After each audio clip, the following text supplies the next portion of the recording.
ABML Morning Update. Fire, Fuel and Aftermath. It's a world rewiring itself and alliances getting redrawn.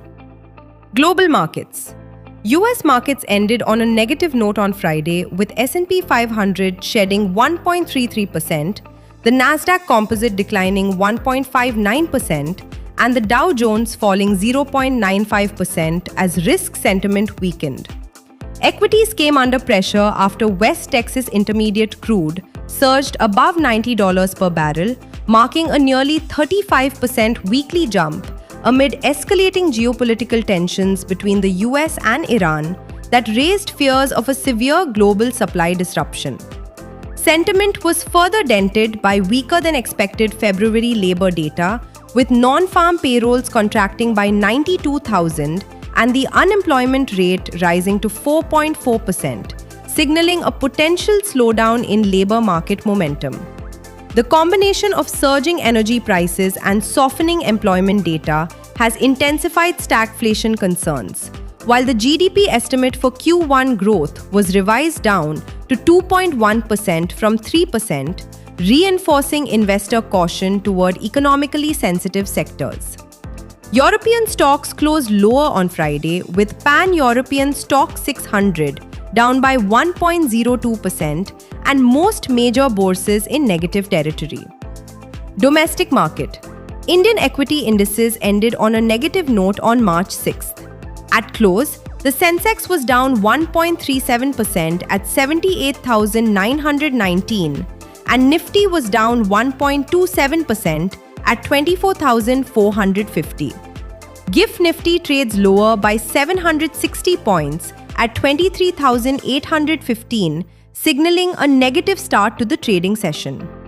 India's energy security received near-term cushion, with US administration granting a 30-day waiver, which permits Indian refiners to purchase Russian crude cargoes already at sea, easing supply concerns triggered by tensions around the Strait of Hormuz, which handles 40 to 50% of India's crude imports.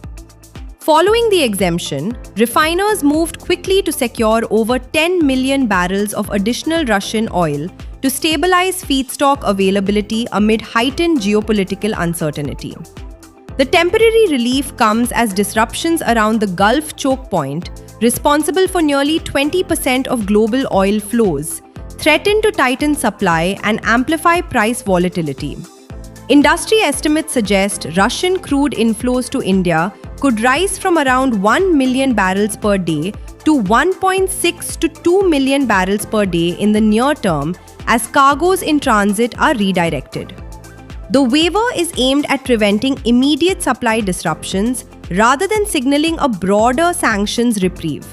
For India, one of the world's largest crude importers, the move provides short-term supply flexibility while reinforcing strategic need for diversified energy sourcing amid rising geopolitical risk. Focus for the day. US consumer inflation expectations. Key corporate development/policy actions.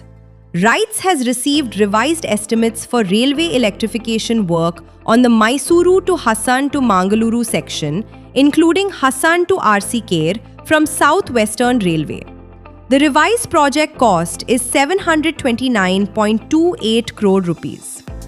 Meesho has received an assessment order for the assessment year 2023 to 24, along with a demand notice from the Income Tax Department, which has raised a tax demand of 1,499.73 crore rupees, including applicable interest.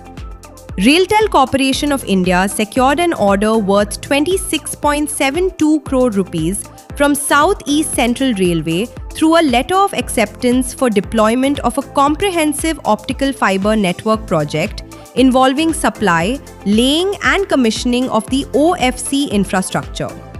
Acme Solar Holdings Limited reported commissioning the first phase of its battery energy storage system BESS project in Rajasthan with 33.335 megawatts /160.48 megawatt hours capacity, marking the initial rollout of a larger 300 megawatts /1,400 megawatt hours grid-scale storage development. Tata Power entered a strategic collaboration with Salesforce to digitally transform its rooftop solar, EV charging and smart energy businesses using AI-led platforms, aimed at accelerating customer engagement and scaling India's clean energy ecosystem. Fund flow. FII sold shares worth 60.30 billion rupees, while DII bought for 69.71 billion rupees. Investment in securities markets are subjected to market risks. Read all the related documents carefully before investing.